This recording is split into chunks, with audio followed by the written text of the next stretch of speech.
Breaking news ధర్మస్థలిలో ఇంకా తవ్వకాలు కొనసాగుతూ ఉన్నాయి. ధర్మస్థలిలో పారిశుద్ధ్య కార్మికుడు ఎప్పుడైతే బయటకు వచ్చి నల్లటి ముసుగు వేసుకొని నేను వందలాది మందిని పాతి పెట్టేశాను అని చెప్పాడో ఆ తర్వాత పెద్ద ఎత్తున కలకలం రేగింది. కర్ణాటక ప్రభుత్వం సిట్ వేసింది. సిట్ వెళ్ళి ఆ వ్యక్తి చూపించిన 13 ప్రదేశాలలో ఆ పారిశుద్ధ్య కార్మికుడు చూపించిన 13 ప్రదేశాలలో మార్కులు చేసి తవ్వకాలు ప్రారంభించారు. ఇప్పటివరకు కేవలం 5-6 స్కెల్టన్స్ మాత్రమే అక్కడ లభ్యమయ్యాయి. అయితే 13వ సైట్లో చాలా ఎక్కువ మందిని పాతిపెట్టినట్టుగా అతను చెప్పాడు. ఆ 13వ సైట్లో తవ్వటానికి అక్కడ ఒక విద్యుత్ ట్రాన్స్ఫార్మర్ ఉంది. ఆ విద్యుత్ ట్రాన్స్ఫార్మర్ని అక్కడ నుంచి తొలగించాల్సి ఉంటుంది.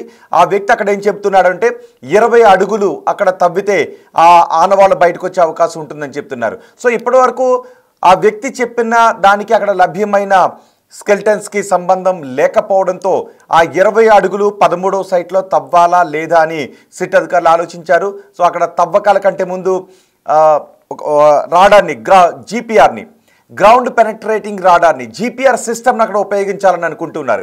ఇప్పుడు జీపీఆర్ సిస్టమ్ని అక్కడికి తీసుకుని వెళ్ళి అక్కడ సెర్చ్ చేయబోతున్నారు. ఆ జీపీఆర్లో అక్కడ ఎముకల ఆనవాళ్లు కనబడితే ఆ ట్రాన్స్ఫార్మర్ని పక్కకి తొలగించి అక్కడ తవ్వకాలు చేపట్టే అవకాశం ఉంటుంది. అయితే ఈలోపు ఒక ట్విస్ట్ చోటు చేసుకుంది. 2010లో ఒక బాలిక ఒక విద్యార్థిని స్కూల్ యూనిఫామ్తో ఉన్న విద్యార్థిని తీసుకొచ్చి ఆ విద్యార్థిని అక్కడ పాతి పెట్టమని తనకు అప్పగించారు అని చెప్పాడు. ఆ విద్యార్థినికి లోదుస్తులు లేవు, కేవలం స్కూల్ యూనిఫామ్లో ఉంది, స్కూల్ బ్యాగ్ ఉంది అని అతను చెప్పినట్టుగా తెలుస్తోంది. అయితే ఇప్పుడు ఆ విద్యార్థిని 2010వ సంవత్సరంలో లోదుస్తులు లేకుండా కేవలం యూనిఫామ్తో ఉన్న ఒక స్కూల్ బ్యాగ్తో ఉన్న విద్యార్థిని తీసుకొచ్చి ఇచ్చిన ఆ బాలికను ఎక్కడైతే పాతి పెట్టాడో ఆ ప్రదేశాన్ని ఆ వ్యక్తి గుర్తించినట్టుగా తెలుస్తుంది. నేను ఇదిగో ఇక్కడే పాతి పెట్టాను, ఆ రోజు నాకు ఒక స్కూల్ విద్యార్థిని తీసుకొచ్చి ఇచ్చారు. ఆ విద్యార్థిని స్కూల్ యూనిఫామ్లో ఉన్న ఆ విద్యార్థిని చూడగానే నా మనసు కలిచిపోయింది, నేను చాలా బాధపడ్డాను. ఆ విద్యార్థిని పాతి పెట్టడానికి నాకు చేతులు రాలేదు. ఆ విద్యార్థిని ఒంటిపై గాయాలున్నాయి, లోదుస్తులు కూడా విద్యార్థినికి లేవు, స్కూల్ బ్యాగ్ను కూడా పాతి పెట్టమని చెప్పారు. నేను స్కూల్ బ్యాగ్తో పాటు ఆ విద్యార్థిని కూడా ఇదిగో ఇక్కడే పాతి పెట్టాను అని ఆ వ్యక్తి చెప్పాడు. ఎందుకంటే ఇన్ని సంవత్సరాలు అయిపోయింది. 2014 వరకు 1994 నుంచి 2014 వరకు ఆ వ్యక్తులు తీసుకొచ్చి ఇచ్చిన దేహాలను పాతి పెడుతూ వచ్చాడు. ఇప్పటికే 10 సంవత్సరాలు అయిపోయింది 2014 నుంచి చూసుకుంటే.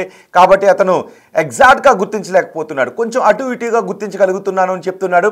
ఇప్పుడు అక్కడ తిరిగిన తర్వాత ఆ ప్రదేశంలోకి రోజు కూడా సిట్ అధికారులు అతను తీసుకువెళ్తున్నారు. ఇక్కడ తవ్వండి అని చెప్పారు. 11 దగ్గర తవ్విన తర్వాత 11/A అని కూడా మార్క్ చేస్తారు ఒక సైట్కి. ఆ సైట్లో 4కి సంబంధించిన ఎముకలు అక్కడ దొరికాయి. దీంతో మిగిలిన చోట్ల తవ్వాలా, ఎలా తవ్వాలని వెళ్తూ ఉన్నారు. జీపీఆర్ను ఉపయోగించాలని అనుకుంటున్నారు, గ్రౌండ్ పెనట్రేటింగ్ రాడార్. ఆ గ్రౌండ్ పెనట్రేటింగ్ రాడార్ని తీసుకుని వస్తే దాంతో సెట్ చేస్తే ఆ కింద లోతుల్లో ఏదైనా ఎముకలు ఉన్నాయా, ఎటువంటి అవశేషాలు ఉన్నాయని అది గుర్తిస్తుంది. మొన్న మనకి ఎస్ఎల్బీసీ దగ్గర టన్నెల్ పడిపోయినప్పుడు కూడా ఈ జీపీఆర్నే అక్కడ తీసుకొచ్చి సెట్ చేశారు. సో ఇప్పుడు అలాంటి జీపీఆర్ని ఇక్కడ తవ్వకాల్లో ఉపయోగించాలని అనుకుంటూ ఉన్నారు. దానికంటే ముందు 2010లో మిస్ అయిన ఒక బాలికను నేను ఇక్కడే పాతి పెట్టాను అని చెప్తున్నాడు. 2010లో ఒక బాలిక మిస్ అయింది. తమ పాప కనిపించడం లేదు అని వాళ్ళ తల్లిదండ్రులు అక్కడ పోలీస్ స్టేషన్లో కూడా కంప్లైంట్ ఇచ్చారు. సో ఇప్పుడు ఆ తల్లిదండ్రులు తమ బిడ్డ కనిపించడం లేదు అని కంప్లైంట్ ఇచ్చిన ఆ మిస్ అయిన అమ్మాయి ఇప్పుడు ఇతను పాతి పెట్టిన అమ్మాయి ఒక్కటేనా కాదా? ఇప్పుడు అతను సరిగ్గా ఎగ్జాక్ట్గా చూపించాడు. ఇదిగో నేను ఇక్కడే పాతాను, నాకు చాలా స్పష్టంగా గుర్తుంది, ఇప్పుడు గుర్తొస్తూ ఉంది అని చెబుతూ ఉన్నాడు. అది కల్లిరి పెట్రోల్ బంక్కి 500 మీటర్ల దూరంలో ఉంది. అక్కడ కల్లిరి పెట్రోల్ బంక్ ఉంటుంది. ఆ పెట్రోల్ బంక్కి 500 మీటర్ల దూరంలో ఎగ్జాక్ట్గా నేను ఈ ప్లేస్లోనే ఆ అమ్మాయిని తీసుకొచ్చి పాతి పెట్టానని చెప్తున్నాడు. ఆ అమ్మాయిని తీసుకొచ్చి ఇచ్చినప్పుడు ఆ అమ్మాయి స్కూల్ యూనిఫామ్తో ఉంది, లోదుస్తులు లేవు, స్కూల్ బ్యాగ్ కూడా ఉంది. ఆ అమ్మాయి ఒంటిపైన గాయాలు ఉన్నాయి. నేను ఆ బాలికను చూడగానే పాతి పెట్టడానికి నాకు చేతులు రాలేదు, మనసు కలిచిపోయింది, కలిచివేతకు గురైంది. కానీ నేను అంగీకరించాల్సి వచ్చింది పాతి పెట్టడానికి. బాధపడుతూనే పాతి పెట్టాను. అప్పటి నుంచి కూడా నేను చాలా బాధపడుతూనే ఉన్నాను. అందుకే ఈ విషయాన్ని చెప్పాలి అని ట్రై చేసిన తర్వాత నన్ను బెదిరింపులకు గురి చేయడంతో నేను బయటకు చెప్పలేకపోయానని చెప్తున్నాడు. ఇప్పుడు ఆ 2010వ సంవత్సరంలో బాలికను ఎక్కడైతే పాతి పెట్టాను అని చెబుతూ ఉన్నాడో ఆ ప్రదేశానికి తీసుకుని వెళ్ళారు. ఆ ప్రదేశంలో ఇప్పుడు తవ్వకాలు జరుపుతారా లేదా అన్నది క్వశ్చన్ మార్క్గా మారింది.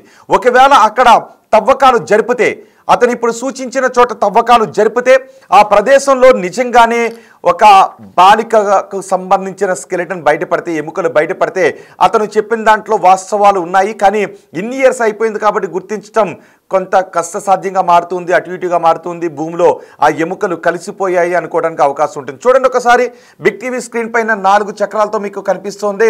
అదే GPR, గ్రౌండ్ పెనట్రేటింగ్ రాడార్. ఆ రాడార్ సహాయంతోనే గ్రౌండ్లో కొన్ని అడుగుల లోతులో, కొన్ని మీటర్ల లోతులో ఉన్న అవశేషాలను గుర్తించే అవకాశం ఉంటుంది. అది ఎముకలను, రాతి పొరలను కూడా ఈ GPR సిస్టమ్ గుర్తించగలుగుతుంది.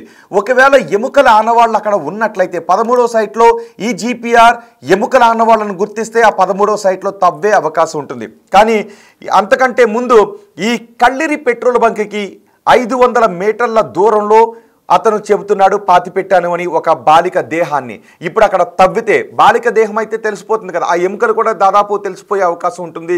సో అక్కడ స్కెలిటన్ దొరికితే, ఆ ప్రదేశంలో తవ్వితే అక్కడ స్కెలిటన్ దొరికితే దాని ఆధారంగా ఇతను చెప్పిన దాంట్లో ఇంకా వాస్తవాలు ఉన్నాయి, కరెక్టే చెప్తున్నాడు, కొంత గుర్తించడానికి ఇబ్బంది పడుతూ ఉన్నాడు అనుకోవడానికి అవకాశం ఉంటుంది. సో తవ్వకాలను మరింత వేగవంతం చేసే అవకాశం కూడా ఉంటుంది. 2010వ సంవత్సరంలో ఎవరైతే ఆ బాలిక తల్లిదండ్రులు తమ బిడ్డ మిస్ అయింది అని కంప్లైంట్ చేశారో ఇప్పుడు వాళ్ళను కూడా విచారించే అవకాశం ఉంటుంది.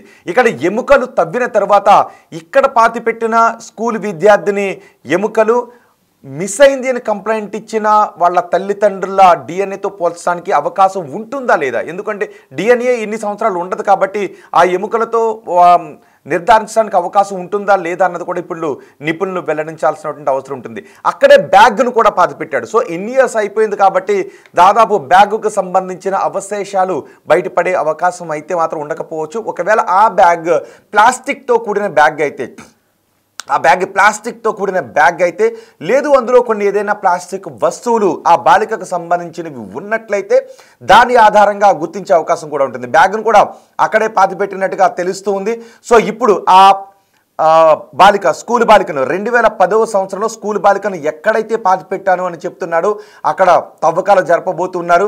మరికొన్ని గంటల్లో అక్కడ తవ్వకాలు జరిపితే అక్కడ ఎముకల అవశేషాలు బయటపడితే ఆ మిస్ అయింది అని కంప్లైంట్ ఇచ్చిన బాలికకు సంబంధించిన ఏదైనా వస్తువులు అక్కడ బయటపడితే ఇది ఒక పెద్ద సంచలనంగా మారే అవకాశం ఉంటుంది. మరి ఇప్పుడు అక్కడ తవ్వకాల్లో ఈ సంచలనం బయటపడబోతుందా, ఏం జరగబోతుందా అన్నది చూడాలి. ఇప్పటికే స్థానికులు, ధర్మస్థలలో అక్కడ ఉన్న స్థానికులు కొంతమంది యూట్యూబర్లపై దాడి చేశారు. మా ధర్మస్థలి ప్రతిష్టను దిగజారుస్తూ ఉన్నారు, ఏవేవో కథనాలు ప్రచారం చేస్తూ దిగజారుస్తూ ఉన్నారు అని మొన్న దాడి చేయడంతో ఇప్పుడు సిట్ అధికారులు అదనపు భద్రతను కూడా ఏర్పాటు చేశారు. అయితే ఆ దాడి వెనుక కూడా కొంత వ్యూహం ఉంది అనే చర్చలు కూడా వస్తున్నాయి. ఇక్కడ తవ్వకాలు ఆపించాలి అని అటువంటి దాడికి కొంతమంది పురుగులిపారు అంటూ కొన్ని మాటలు వినిపిస్తున్నాయి, విమర్శలు వినిపిస్తున్నాయి. సో ఆ దాడికి సంబంధించి ఒకవైపు ఎంక్వైరీ జరుగుతుంది, మరోవైపు తవ్వకాలు జరుపుతున్నారు. GPR గ్రౌండ్ పెనట్రేటింగ్ రాడార్ని కూడా తీసుకొస్తున్నారు. అండ్ ఇప్పుడు తాజాగా గుర్తించిన ప్రదేశంలో కూడా తవ్వబోతున్నారు. మరి ఈ తాజాగా గుర్తించిన ప్రదేశంలో ఏం దొరకబోతుందో చూద్దాం. ఒకవేళ అక్కడ ఎముకలు దొరికితే అవి స్కూల్ విద్యార్థినికి సంబంధించిన ఎముకలే అయితే అవి 2010లో తల్లిదండ్రులు తమ బిడ్డ ఒకరు మిస్ అయ్యారు అని కంప్లైంట్ ఇచ్చిన వాళ్ళకి సంబంధించింది అయితే ఇది పెద్ద సంచలనంగా మారే అవకాశం ఉంటుంది. ఆ సంచలనం ఈరోజు చోటు చేసుకునే అవకాశం ఉందా, ఏం జరగబోతుందో అనేది మనం చూడాలి. మీరేమనుకుంటున్నారు ఈ ఘటనపై? ఇప్పటివరకు అక్కడ ఎముకలు ఆ స్థాయిలో దొరకకపోవడంతో అక్కడ ఎక్కువ మందిని పాతి పెట్టారు అనటానికి పెద్ద ఎత్తున సాక్ష్యాలు దొరకకపోవడంతో కొన్ని మాటలు అటు ఇటు కూడా వినిపిస్తూ ఉన్నాయి. అతను చెప్పేది అబద్ధం అయి ఉండొచ్చు, ఆ దొరికినటువంటి ఎముకలు ఆ నదిలో కొట్టుకొచ్చిన వారిని అక్కడ పాతిపెట్టిన ఎముకలు అయి ఉండొచ్చు, ఇలాంటి చర్చలు జరుగుతూ ఉన్నాయి. అంటే అతను చెప్పిన దాన్ని సపోర్ట్ చేస్తూ కొంతమంది చెప్తున్నారు, లేదు అతను అబద్ధం చెప్పాడు చెప్పిస్తున్నారు అంటూ మరికొంతమంది అంటూ ఉన్నారు. తెలుగు రాష్ట్రాల్లో ఉన్న చాలామంది కూడా అతను చెప్పిన దాన్ని నమ్ముతున్నామని అంటూ ఉన్నారు. అదిగో చూడండి ఒకసారి, ఆ రాయి పైన 13 నెంబర్ కనిపిస్తుంది కదా, అదే 13వ నెంబర్ సైట్. అక్కడ ట్రాన్స్ఫార్మర్ ఉంది. ఆ ప్రదేశంలో 20 అడుగుల లోతు తవ్వాలి అంటే నిజానికి కొంత కష్టసాధ్యంతో కూడుకున్నటువంటి పనే. కానీ అక్కడ గ్రౌండ్ పెనట్రేటింగ్ రాడాన్ని తీసుకొచ్చిన తర్వాత ఆ 13వ నెంబర్ చూడండి, మొదటి బాక్స్లో ఆ 13వ నెంబర్ సైట్ పైన సెర్చ్ చేస్తారు. అక్కడ భూమి పొరల్లో ఏదైనా ఎముకల అవశేషాలు ఉంటే ఖచ్చితంగా అక్కడ తవ్వబోతున్నారు. చూద్దాం మరి ఈ 13వ సైట్ ఎటువంటి వివరాలను ఇప్పుడు బయటకు చెప్పబోతుందో. ఆ తర్వాత అతను తాజాగా చూపించిన ఒక సైట్ కల్లిరి పెట్రోల్ బంక్కి 500 మీటర్ల దూరంలో అతను చూపించిన ప్రదేశంలో ఇప్పుడు అధికారులు తవ్వే అవకాశాలు ఉన్నాయి. ఎందుకంటే ఇక్కడ 20 మీటర్లు తవ్వాలి, కానీ అక్కడ ఒక్కరినే పాతి పెట్టాను అని అంటున్నాడు. పైకి 13వ సైట్లో ట్రాన్స్ఫార్మర్ కూడా ఉంది కాబట్టి తవ్వటానికి కొంత ఇబ్బంది కలిగించేటువంటి అంశం. రాడార్తో పరీక్షించిన తర్వాత అక్కడ ఎముకలు ఉంటే ట్రాన్స్ఫార్మర్ని పక్కకు తొలగించి అక్కడ తవ్వకాలు చేపట్టే అవకాశం ఉంటుంది. అంతకంటే ముందే ఒక బాలికను పాతి పెట్టాను, యూనిఫామ్తో ఉన్న ఒక బాలికను పాతి పెట్టాను. ఆ బాలిక లోదుస్తులు కూడా లేవు, బ్యాగ్ కూడా ఉంది, బ్యాగ్ను కూడా పాతేయమని చెప్పారు. నేను వాటన్నిటిని పాతేశాను. ఆ తర్వాతే నేను చాలా బాధకు గురయ్యాను, చాలా కలిచివేయబడ్డాను, నా మనసు వికలత చెందింది అని అతను చెప్తున్నాడు. సో ఇప్పుడు ఆ ప్లేస్లో ఏం దొరకబోతోంది? ఆ బాలికకు సంబంధించిన అస్థిపంజరం కానీ, ఆ బాలికకు సంబంధించిన బ్యాగ్లో ఏదైనా ప్లాస్టిక్ వస్తువులు ఉంటే దాదాపు 2010 కాబట్టి 15 సంవత్సరాలు అవుతుంది. సో ఇంకేదైనా ప్లాస్టిక్ వస్తువులు ఉంటే అవి ఎంతో కొంత అవశేషాలు మిగిలి ఉండే అవకాశం ఉంటుంది. సో ఆ ఆనవాళ్ళు ఏమన్నా బయటపడుతున్నాయా? ఈరోజు తేలిపోయే అవకాశం ఉంటుంది. ఒకవేళ ఆ ఆనవాళ్ళు బయటపడితే అది పెద్ద సంచలనంగా మారే అవకాశం ఉంటుంది. అతను చెప్పినవన్నీ పూర్తిగా వాస్తవాలు అని నమ్మటానికి అవకాశం ఉంటుంది. సో ఇప్పుడు మీరేమనుకుంటూ ఉన్నారు?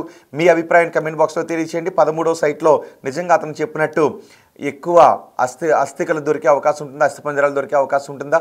ఆ వేరే ప్రదేశంలో కల్లేరి పెట్రోల్ బంక్కి 500 మీటర్ల దూరంలో ఒక స్కూల్ విద్యార్థిని పాతి పెట్టాను అని అతను చెబుతున్నది కూడా అవాస్తవమై ఉండొచ్చు అని అనుకుంటూ ఉన్నారా? లేదు అంటే అతను చెబుతున్నవి నిజాలే అని మీరు అనుకుంటున్నారా? మీ అభిప్రాయం కమెంట్ బాక్స్లో తెలియచేయండి. మరికొద్ది గంటల్లోనే ఆ బాలికను పాతి పెట్టాను అని చెబుతున్న ప్రదేశంలో తవ్వకాలు జరపబోతున్నారు. చూద్దాం ఏం జరుగుతుందో.